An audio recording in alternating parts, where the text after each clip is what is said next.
Gotta trust and believe. You got it, you got it, you got it, you got it, you got it, you got it, you got it, you got it, you got it, you got it. So let nothing hold you down. Oh no, nobody can stop you now.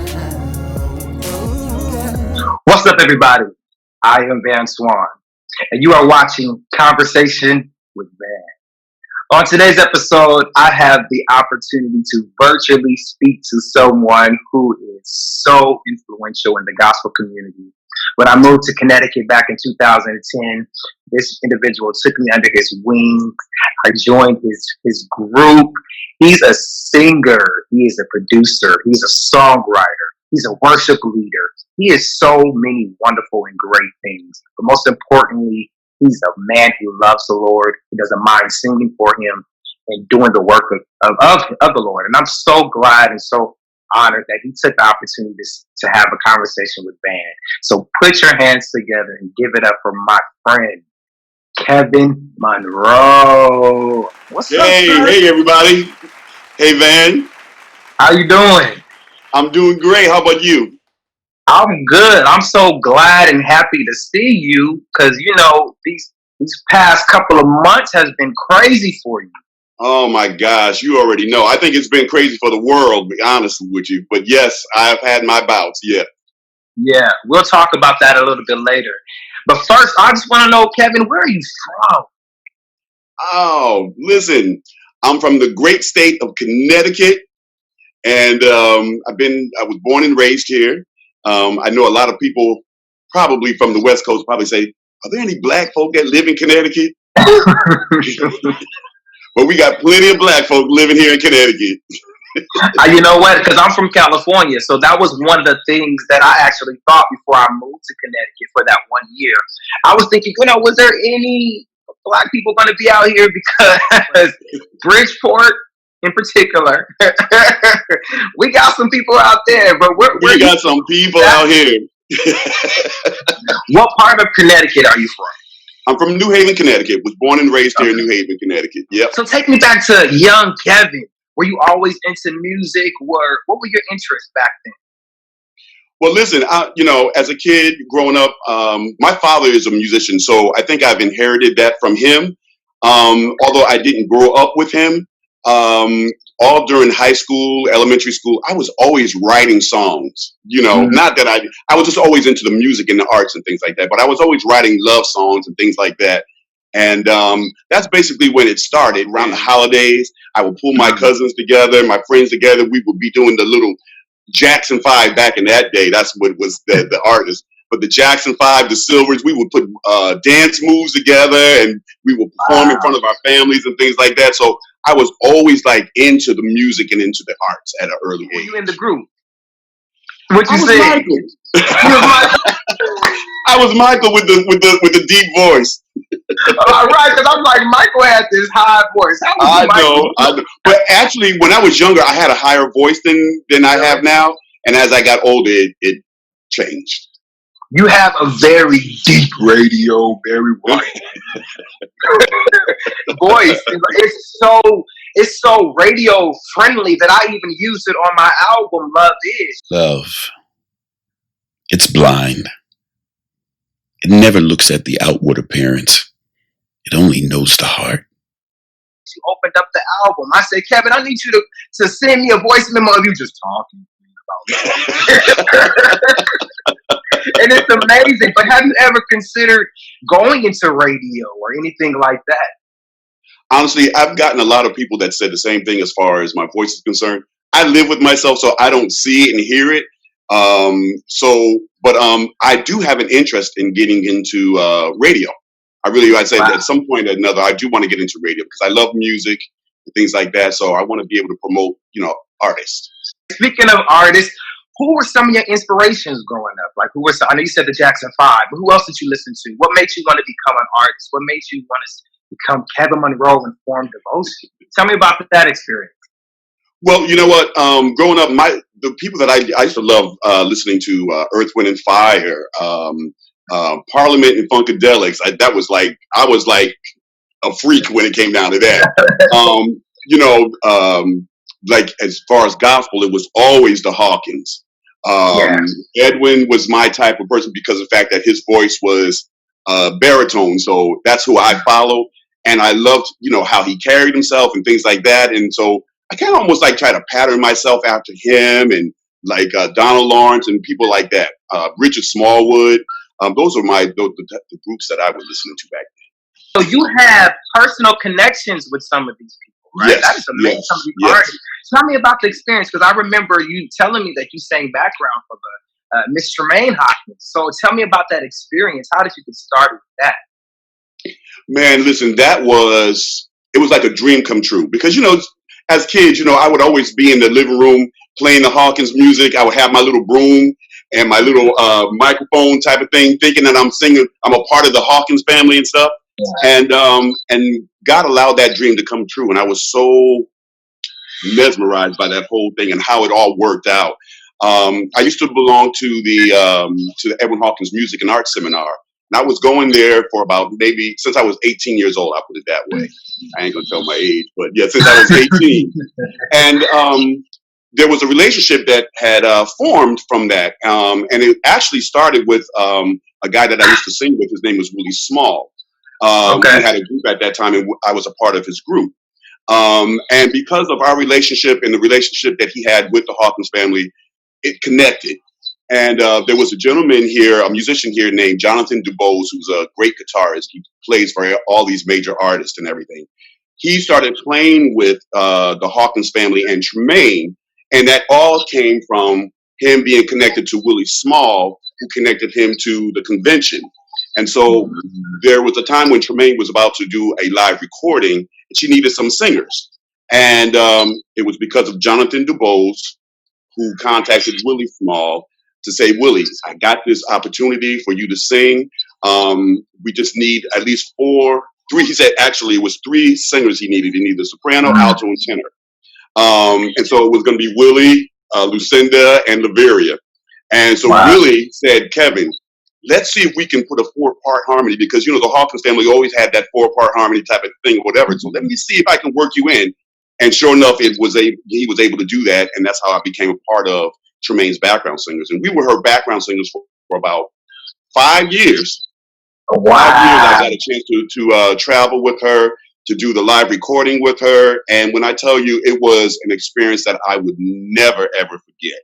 Did any of the Hawkins, any member of the family, or the Richard Smallwoods, or the Donald Lawrences around you, these people who, are doing great and wonderful things in music, did they, while you were coming up on your journey, they give you some, advice in some areas? Well, you know what? It wasn't really much, but it was the lifestyle that they had that you really learned from and how they carried themselves. They will always tell you about being humble and always being nice and kind because these people that you're performing to are the ones that are buying your records and supporting you in every kind of way. So I watched them as they live that life that they sung about. You know what I'm saying? And so how they presented themselves on stage, how they did sound check and things like that. You just took nuggets, and whenever they spoke, you took nuggets that they gave, and it's like, let me grab that, and let me keep that in my heart. You know what I'm saying? So it was just really actually the life that they lived that I learned from. I really, really enjoyed Paris. We were in Paris for maybe, I think it was 3 weeks straight. And I forgot the name of the place that we sang. It was like a nightclub type of thing. And when I tell you, it was because I've never, at that age, I was like maybe 22, 23, something like that. Never been out of the country, let alone out of Connecticut, but here and there. You know what I'm saying? But to be able to fly to Paris and to experience that lifestyle and to sing and get paid for what you enjoy doing. Never in my mind and my wildest dreams did I ever think that was ever going to happen. And Kevin Monroe and Devotion. What made you want to start your group? Because you guys have been around for 30 years. Yeah. That is amazing. Yeah. Part of that 30 years was with Willie Small. Because Willie started a group called the Willie Small Singers. And it was about 8 of us. And so he had like these singers. I mean, here in Connecticut, he was like it. He was like the Hawkins family of Connecticut. And Willie had gotten sick, and he had passed away. And I had said that, music was still in me.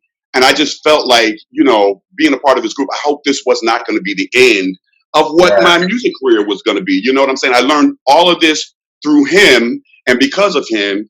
And to end at an early age, I just didn't feel that it was time. And so I asked a couple of some of the singers from the Willie Small Singers, would you want to be a part of my group? And at that time, we didn't have a name until God dropped it in my spirit to name it Devotion. And so we were together. It was four of us. It was the five of us, and we were together ever since.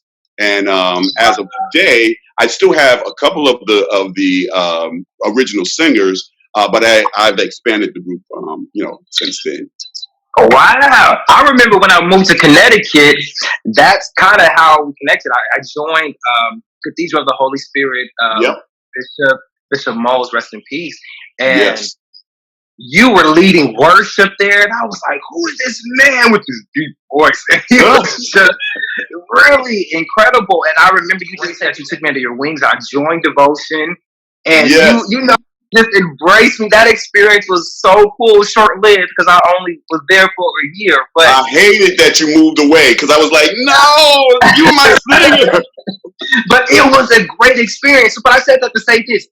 I have my personal favorite song as a group. I have a few of them, but I love, I don't even know the name of it. All right, all right, all right. What is He's that all the name of right. it? Yep. All right with me. Woo, that song is it right there. Now, what is your favorite Kevin Monroe and Devotion song? What is yours? I like Satisfied as well. Satisfied is like I would say my most favorite song because lyrically, I love the song and I love the message that it's bringing. Um, God was expanding me as far as my writing was concerned, and so I'm telling you, when I wrote that song, as I was writing, I felt God, the presence of God when I was writing it, and I feel that with a lot of my songs as well. But writing that song kind of like really took me. I had to drop my pen at a point because the spirit was just so overwhelming. Just the message that He was giving me, and it was like, God is writing that song through me, and it was like, oh my God, and it just overwhelmed me. And so that song has always become like my favorite. I like all my songs, but that one is like my favorite. Yeah. Now, you love it so much, apparently, because you just released a video for it.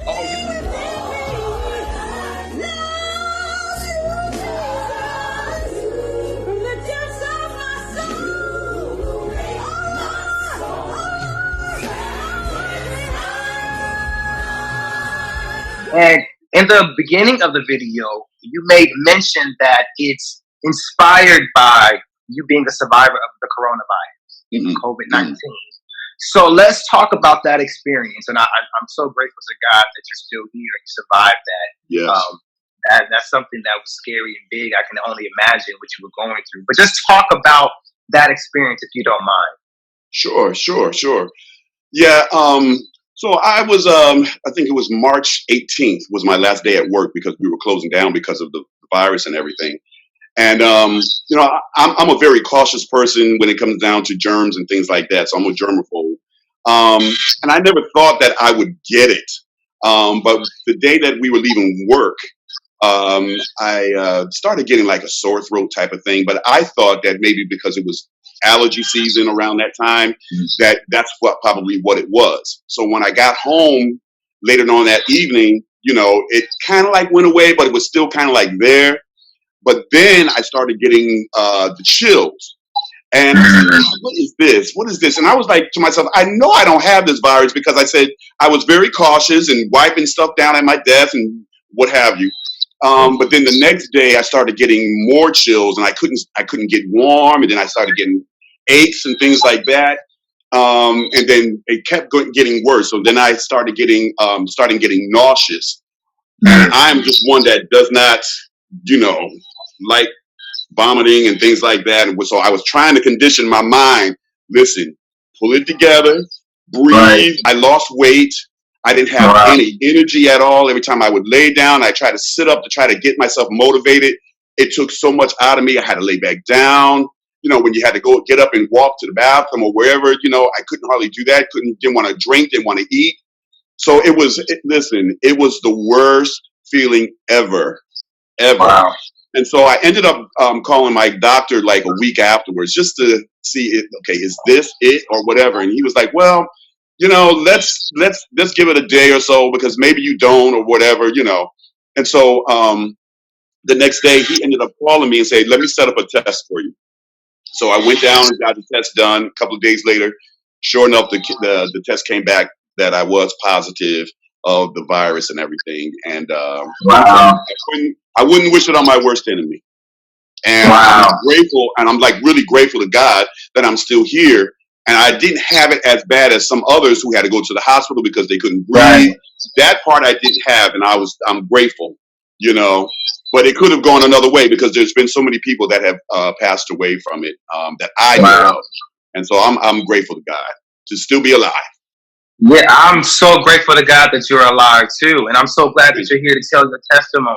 Seriously, because some people are taking it as a joke.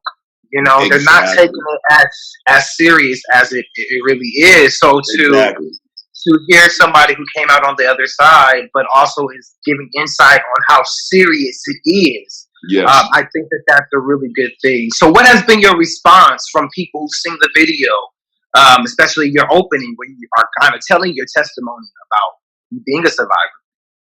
Listen, I've gotten so many inboxes from people telling me, thank you for being transparent and letting people know that, you had it, but you survived. Because, you hear a lot of the negative stories that people passed away and things like that. But there's so many people that did survive this, and that needs to get out. So, I'm thankful that I blessed somebody else to be able to be encouraged even when they're going through the same thing, I want to talk a little bit about your religious background. Like, did you grow up in church? Were you a church boy growing up, a choir boy? What was you doing growing up?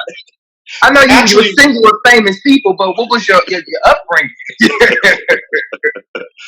Actually, my family was they were in the church.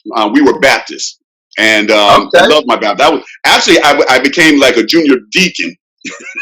Junior deacon. I was a junior deacon too.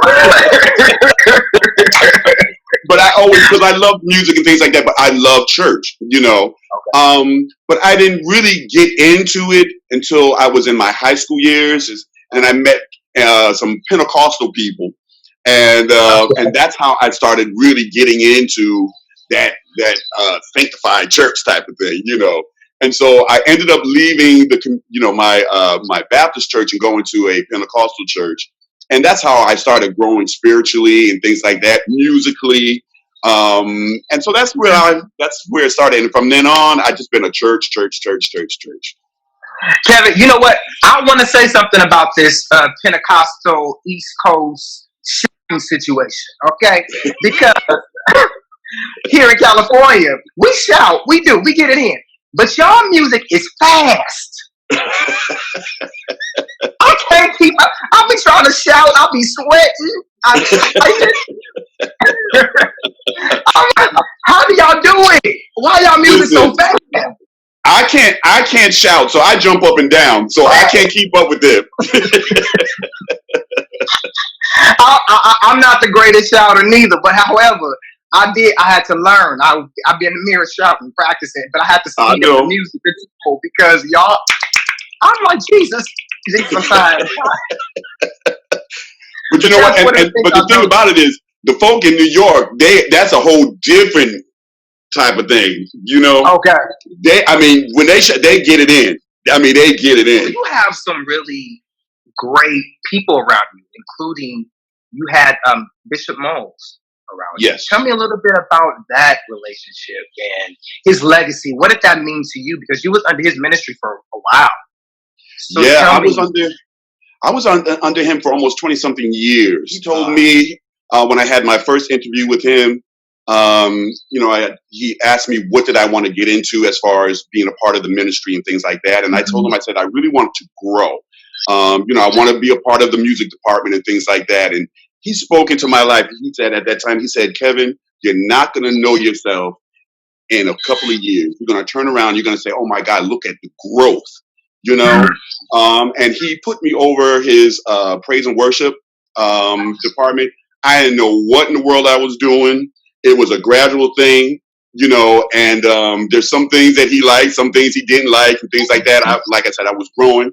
And I just thank God for that experience because he poured into me so many times. I didn't even want to miss my church service. You know what I'm saying? Some people, they miss their church. They don't have a problem with missing their church service. I could not, because the move of God and the word of God was just so strong. I felt like I would miss out if I wasn't there. It really got me when he passed away. It was like a part of my life was just like ripped from me, And so to this day, I love that man. I love the ministry, and I love the family, And his wife equally was very influential. Speak a little bit about her as well. Listen, she had a heart of gold. She was a worker. I mean, she was I'd say my second example of a good first lady. She represented the church well. She worked in the church. I mean, she always had her hand to the plow. She supported me every time when we went out to Vegas. That time we sang in Vegas, she came out to Vegas as well. She had some other things that she had to do, but she took out of her time to come to support me while we were singing in Vegas. And so to that day, I mean, who would have known that she would have died a couple of years later after that? Rest in peace to them both. Both great people. I only had a short and small encounter with them both, but it was a really good experience. But now you with Pastor Danny Bland. Because of the word that comes, the spirit that's here. I love my pastor, and I love the people here. Yes.